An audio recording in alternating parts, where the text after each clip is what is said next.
Sjajni ambijent i atmosfera u Ronjgima obilježili su ovogodišnje 9. izdanje Kastav Blues festivala.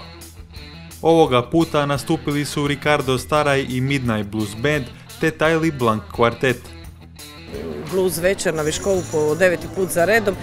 Nema ljepše pozicije nego ovo u kojoj se nalazimo, a radi se o neposrednoj blizini rodne kuće našeg kompozitora Ivana Matetića Ronjgova. Izvrsna prilika da i sve ove godine i dalje slušamo ovu divnu glazbu. Publika je uživala u 3 sata raznovrsnog blues repertuara. Dugogodišnji sam posjetitelj Kastav Blues festivala i želim tu priliku isto zahvaliti svim organizatorima, pogotovo isto Marini ovdje što je iz Viškova, što su nam omogućili da stvarno uživamo svake godine u ovim predivnim koncertima.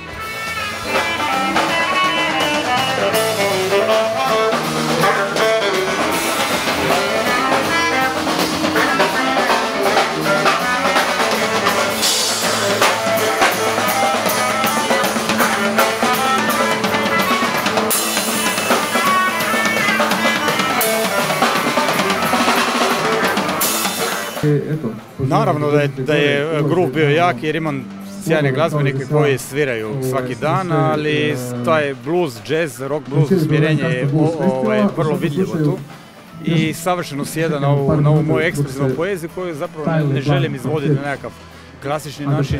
Evo, zadovoljan sam sad vremena svirke, feedback je bio dobar publike i sretan sam.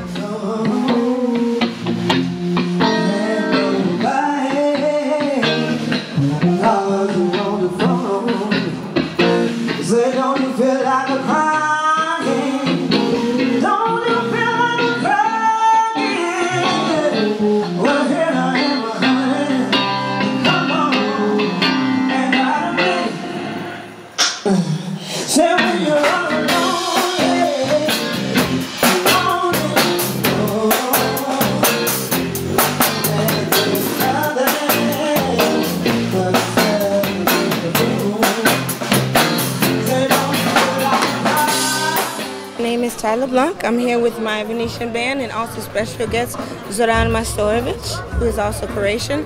And this is actually my 3rd year here in Croatia. We come every year for the past 3 years to do the festivals. And this is my 2nd time for this particular festival. I think 2 years ago, we were in the castle. And it was wonderful. It's always amazing.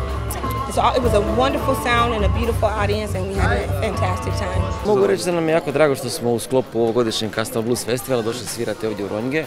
Ambijent je divan, vidim da je bilo stvarno puno ljudi ko što ste vjerojatno vi već snimili. A ovaj band mi surađujemo već duži niz godina, tako da smo već onako dosta dobro uhodani, znamo kakva je publika koja dolazi na blues festivale, znamo šta bi ne trebali svirati, nego ono što je biti i smisao blues festivala da se svira, znači da se svira što je mogući originalniji blues, a to sa pjevačicom i osobom iz New Orleansa koja je tamo odrasla svakako zvuči tako, ne? Kastav Blues festival najprestižniji je i najveći blues festival u Hrvatskoj. Vidimo se u Viškovu tradicionalno i iduće godine.